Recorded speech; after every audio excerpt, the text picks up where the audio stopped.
Hi folks, welcome to Ethereal Mechanics Electrogravity. This is the second video in the Electrogravity video series, and today we're going to be talking about foundational topics. And of those topics are ether and matter. And so the topics today are going to be ether. We're going to talk about the large scale and the small scale ether model.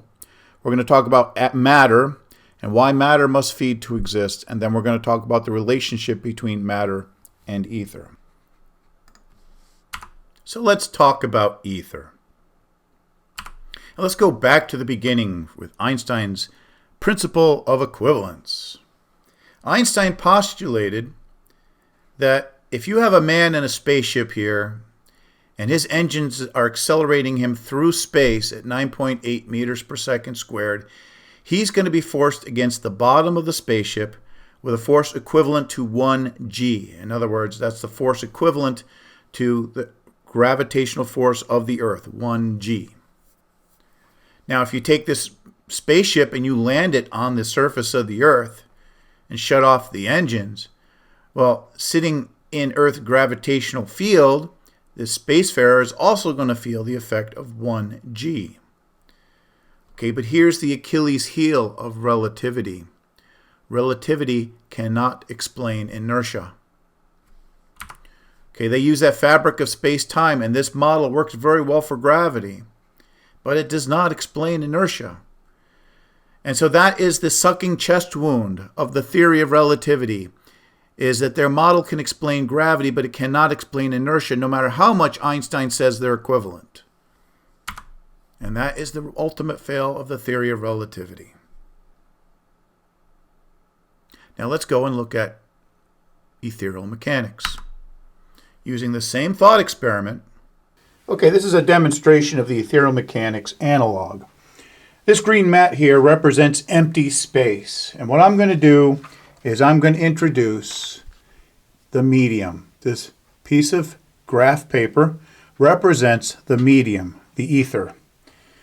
This frame represents the spaceship. And this little nut represents the astronaut.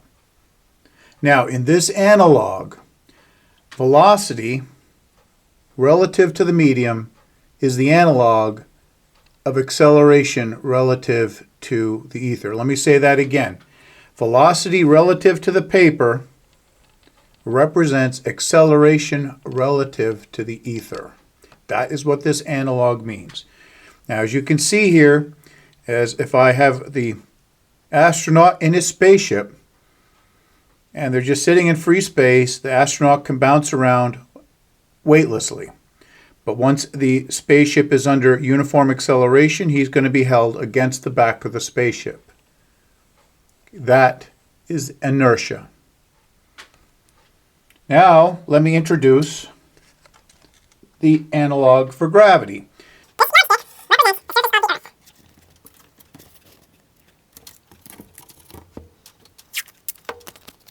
Now, if you're going to do this demonstration, I put little spacers underneath here made of a 3x5 index card folded 4 ways. That gives enough space so the paper can slide underneath pretty easily. So this bar here represents the surface of the Earth. Theorem of mechanics gravity is that the Earth consumes the ether, and therefore it will pull a falling spaceship without its thruster on, and the astronaut inside the spaceship, as they're in free fall, falling toward the Earth, that they're not going to feel any gravity because they're moving with the ether. They're accelerating with the ether. The minute the spaceship hits the ground, then the astronaut will keep on going until gravity holds the astronaut against the bottom of the spaceship. And that's how you explain gravity with the ethereal mechanics analog. Let me put more gravity out here. And it's interesting because if the astronaut decides to jump, well, gravity will keep having him come back. And there you have it. It's so easy, even a 5-year-old can explain it to a physicist. And therefore, with the medium, we can explain both as the same effect. Not equivalent, the same effect. So ethereal mechanics owns the principle of equivalence because it's not equivalent, it's the same. And you got ethereal mechanics for the win. Okay, but an interesting thing arises from this Earth pulling in the ether. We come to one of the most quintessential quotes of ethereal mechanics. Gravity sucks. Okay, so what happens is the Earth is consuming the ether. And because ether is a fluid, it's going to flow from high concentrations to low concentrations, and it's going to flow toward massive bodies. Okay, and so what actually holds our guy against the floor is actually two forces. Okay, two forces. We have two forces. One is the difference in the velocity of the traveler, or the target. We use T in ethereal mechanics to mean the target. So the velocity of the target with respect to the ether, that's a difference in the speed of the ether and the target. And this is more of a viscosity force that holds the person toward the ground. And the other one is the inertial force, the acceleration, the relative acceleration between the target and the ether. Now, this is the model I had 20 years ago using inertia. And electromagnetic induction is how this couples a person and couples him to the ground. This has come much later, like almost 18 years later. Now, the reason why we're not going to consider this in the electrogravity part is because this is a very, very, very tiny effect, very tiny. We're going to consider this viscosity component for the large-scale ether models that we're going to discuss in the 5th paper of ethereal mechanics called cosmology. Because at large-scale effects, the scale of black holes, the intense gravity of black holes, and scales the size of galaxies, this viscosity effect is significant. But at the small scale effect, like planetary gravity, this is almost immeasurable. It's too small to be measured with today's instruments. Okay, so for the remainder of electrogravity, we're going to ignore the large scale effects and concentrate on the small scale effects. And then we'll return to the large scale effects in later papers. So in the new gravity paper from 1999, you will find all the models for how electromagnetic induction is the means by which the ether couples to objects, holding them to massive bodies such as the Earth. I also reasoned in that paper that the ether must take a spiral path in. It can't go straight in. It's got to take a spiral path. Now, I reasoned that because I thought that, well, maybe the spinning Earth spins up the ether. And there is a little bit of that according to the viscosity thing, but that's not the most major component. There is, when we get to the cosmology paper, there's a whole other action going on with regard to the viscosity of the ether that's going to cause what's called an irrotational vortex. Okay, and we'll see an animation of it in a minute. Okay, but what I didn't understand back then was, okay, so we have ether flowing toward massive bodies. What happens to it? Does it go out somewhere else?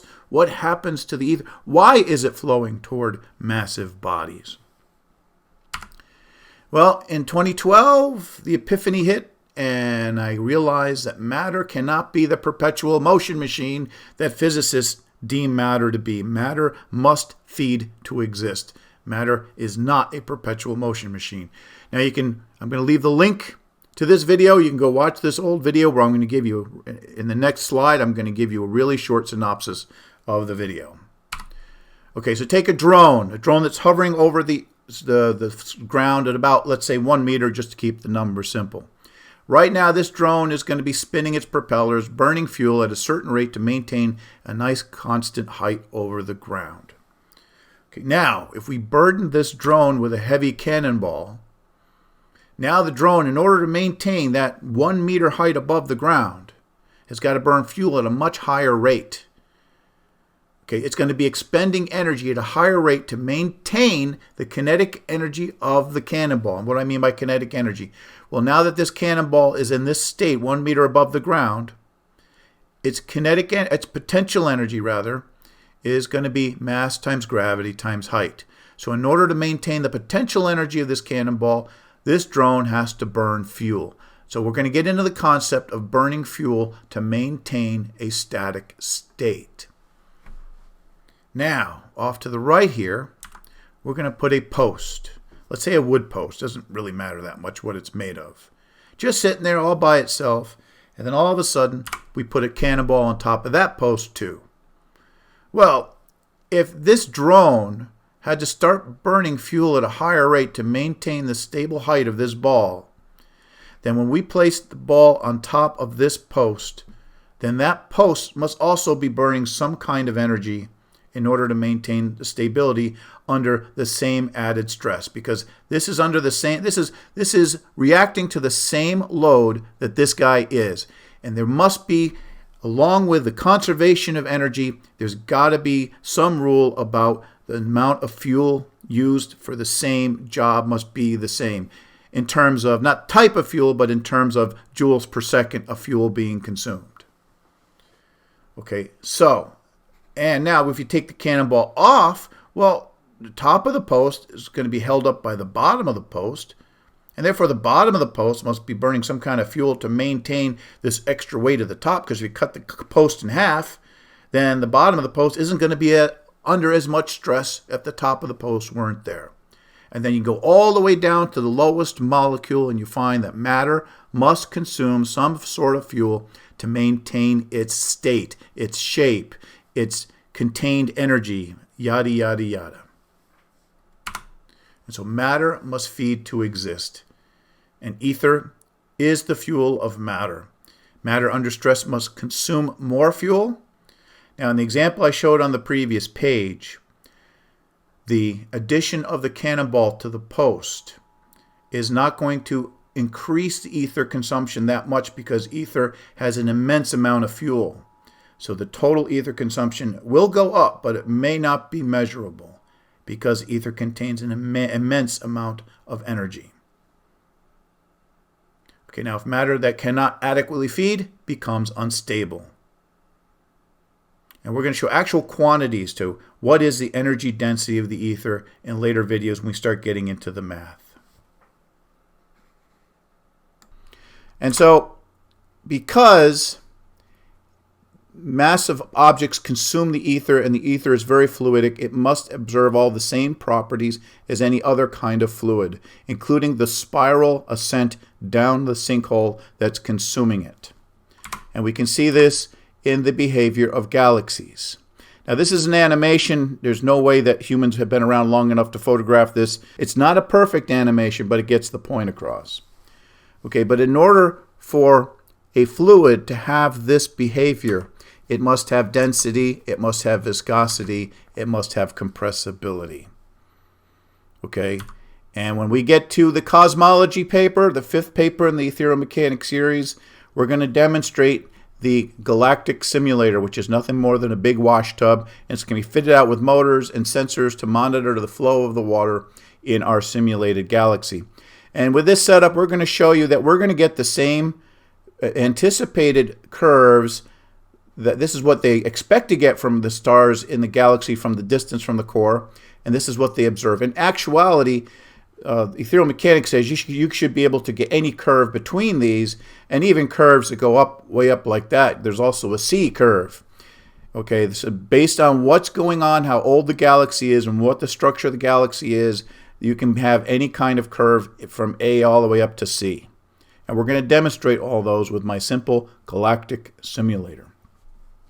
We're also going to be using this simulator to show up properties of light. We're going to use it as a wave tank as well. It'll double as a wave tank. And I'm going to show you how a Crookes radiometer works using water as an analogy. Okay, so now all of those things we described, compressibility, viscosity, variations in density, at the small scale that we're going to start in this paper, Electrogravity, we're working at a very, very small scale, very, very short time scale, and with very, very small gravity fields. And we're not going to significantly see any of these properties. So for the sake of simplicity for this paper, we're going to ignore the large scale effects and just focus on the small scale effects, which are predominantly seen at the small scale. Okay, but we will returning to these effects when we go back to the cosmology paper, because at the scale of cosmology, compressibility, viscosity, and the other things are definitely have to be taken into consideration. My Patreon folks will be happy to know that we'll be starting the construction of the galactic simulator this summer. The main reason for this is some parts now are taking up to 18 months to get. I want to make sure we have all the parts. And in videos for passenger level and above, we're going to show the construction and show some simulations early, so you're going to see it a year before the paper comes out. So now let's talk about the relationship between matter and ether.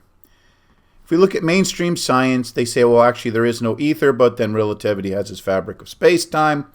And then Richard Feynman has his zero-point energy, which allegedly the vacuum contains massive amounts of radiation. Not fuel. That's what ethereal mechanics puts it in terms of fuel in a useful form. They're talking about in terms of radiation. In other words, just random radiation that may not be useful at all to us. Okay, and the way mainstream science talks about matter, they look upon it like coal. Just like coal is a way to store sunlight in chemical bonds, well, they look at matter as a frozen energy that in the nuclear bonds stores energy, but it's essentially frozen energy. Now, classical science, going back to about 1900, matter was very dense and ether was very fine and gaseous. This is before relativity made them all forget about looking for the ether. Okay, now this guy is cool because he reasoned out that ether is very dense. Now, he reasoned it out because the speed of wave propagation is faster when the medium is denser. And that is a logical argument. Unfortunately, there's another argument that the etherists at the time used, because if your ether is virtually incompressible, that's another way to have a very high propagation speed if your ether is not dense. Okay, but now he also said that matter is a low density ether. In other words, what he says is matter is basically like a bleeb. Now this is really cool. You probably can't read it in the video. Here's the link to it so you can read it on your own. The person here added in explanations of what he meant by bleebs. They said air bubbles. That's not true. He means water vapor bubbles, because when you boil water, the bubbles that form at the bottom of your boiling pan are not air bubbles. They're basically water vapor bubbles.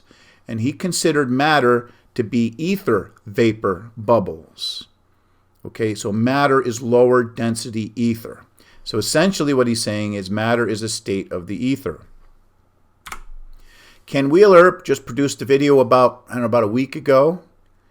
And at exactly 2 minutes and 4 seconds in, he says matter is high energy light.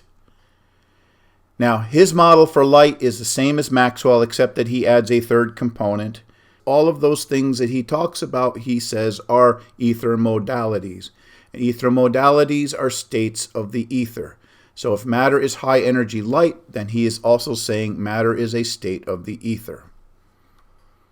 Okay, ethereal mechanics says ether is very dense. It's fluidic in nature. Matter is virtually non-existent, composed of protons that consume the ether. And we're going to show you in the next couple of papers, or next couple of videos, the model of electron composed of 2 protons. And what people ask is, well, if protons are consuming ether, shouldn't there be some sort of waste product? Well, yes. If you look at the proton model and it's moving through the ether, it's consuming the ether, and its waste product is radiation. And we're using the term protonic radiation. In the paper, I called it a protonic field. But I want to get away from this concept of a field, because a field seems in a lot of people's brain to be static and stationary. Like people believe the magnetic field around a magnet is a stationary thing that moves with the magnet. Okay, really what it is, it's a radiating field. It's radiation. It goes away and never comes back. And this radiation is responsible for new electromagnetism V5, the electric field, magnetic field, and inertia field. They're all radiative field. There's no static fields in ethereal mechanics. They're all radiative. So basically, protons consume the ether and turn the energy into radiation. And ether consumption is the basis of the gravitational field. It's a little more static, so I'm going to keep that term as a field. I'll probably still use the field interchangeably in the future. Okay, now matter is comprised of 2 or more protons in orbit about each other at the speed of light. massive amounts of ether is consumed. Most of the radiation is used to keep the system stable and end up canceling each other. So there's very little leaking radiation from this. The amount of radiation, field radiation that leaks is enough to set up things for molecules and for electrons to attract protons and just do your basic molecular functions. Okay, essentially, matter is an ethonic turbine. And this is an artist's rendition of an etheric, it's like starfire that's self-contained, folding in on itself, rolling around itself. Okay, this I found from Shutterstock. I didn't make this. We're going to have real simulations that show you in the future, but this is a good idea, a good simulation that gets the idea across. Now the problem is you interrupt this system and you mess with its stability, you're going to end up releasing the starfire. And that's what you do when you make matter unstable. You release the starfire. Now this is a very inefficient. There's only about 1% of the protonic systems are disturbed in an atomic bomb. We really don't know what we're doing, thank God, because we'd build much bigger bombs if we knew what we were doing. Okay, so let's talk about the sun. The sun is an ether dynamo. Ether gets sucked in, radiation comes out. Now, an interesting thing about humanity is the old expression that goes, if all you have is a hammer, all of your problems begin to look like nails. And so wouldn't you know that in the 1800s, when the only thing that physicists knew that created heat and light was fire, then the sun had to be a big burning ball of coal. And their calculations to the age of the sun based on this burning ball of coal model was thousands to tens of thousands of years old. Now again, this is one-way thinking. One-way thinking. Once the ball of coal burns out, the sun goes out of existence. There's no concept of recycling. And that's ironic because nature shows recycling all over the place. But anyway, let's continue on. So in the 1900s, physicists came up with a new hammer called nuclear power. And they reasoned that the sun was a big ball of fusion. Okay, again, a one-way process that does not leave any room for recycling. A one-way process. And their calculations using fusion said that the age of the sun was between billions and tens of billions of years old. Okay, now comes ethereal mechanics, where the sun is an ether dynamo, where it's both fusion and fission working in tandem. So as you fuse together the heavier molecules, they sink down, and fission tears them back apart, and the matter is recycled. And the sun is burning ether, and it's recycling the matter. And because of that, ethonics, the calculations, I haven't done the full calculations yet, but it's definitely going to be trillions of years is the age of the sun, if not more. Okay, so that is what the sun is. It's an ether dynamo. I have an older video out on it, but don't worry. When we get into cosmology, you'll get the new updated version of the workings of the sun as predicted by ethereal mechanics. So the summary is ether is the fuel of existence. And to use an analogy of a virtual world, electricity is the fuel of a virtual world. And in nature, all matter is synthesized from protons, just like in the virtual world. All your items are synthesized from pixels. In nature, protonic fields govern the behavior of matter, just like in your virtual world, you have the rules of the virtual environment. The next videos in the electrogravity series are protonics, where we're going to show you protonic radiation and the derivation of the magnetic and inertial forces. The next video after that will be gravity, where we'll show you the model of matter and show how inertia, time dilation, and all the gravitational field and the coupling occur. And the final video in the electrogravity series will be electricity, where we'll show you where the electric field and force come from. And this is great because this will begin the introduction to new electromagnetism V5, and this will kick off the next video series, which is new electromagnetism V5. The ethereal mechanics videos will be posted to the following 3 video hosting sites. The first is a YouTube channel that you can get at with the domain www.etherealmechanics.com, an Odyssey site, and that is the address of the Odyssey site, and a BitChute site, and there is the address to the BitChute site. The existing hosting site that we've been using, it's actually not Distinti.com. This site was set up to support Distinti.com. This is the actual channel address. Most people are subscribed here. If you want to see the latest releases in ethereal mechanics, please go to either of the 3 previous sites we just talked about, or sign up to the Patreon site, which we'll talk about in a moment. This site will still be there for the legacy videos and the topics that are not related to ethereal mechanics that I covered during the lulls of ethereal mechanics. This is Distinti.com. This is the main repository. The navigation of where you find stuff should be logical. At any time you want to get back to this welcome page, click on Mother Nature. She'll bring you back to the welcome page. Go into here for the ethereal mechanics stuff. This has links to everything. I recommend everybody watch this link. This is a link to a YouTube video that explains that we need to break the light barrier by at least a factor of 500, or the human race will go extinct. Very important you watch that. This is the Patreon site. We publish most stuff. We publish everything here before it's made public. And in some cases, the Patreon members will see stuff years before they're made public. And Patreon members are aware of things I'm working on and ideas that I'm following up even long before they're made into a paper or a video that are published and released later to the public. But Patreon members see everything first. Depending on the tier level, they have access to other things, including the software and the source code of software that will eventually be made public. They'll have access to it up to a year in advance. Right now, my Patreon members, the support, I love you guys. You're supporting 1/3 of the operating cost of supporting ethereal mechanics. And I'd like to get that up so we get 100%, even be able to do this as a full-time job instead of right now I'm doing this on weekends between my full-time job. Okay, but right now for the past 20 years, I have been supporting ethereal mechanics 100% from the salary of my day job, and having 1/3 of that load removed by the help of Patreon members. I appreciate that greatly, and that's helped speed things up. This is the Ethereal Mechanics blog site, etherealmechanics.info.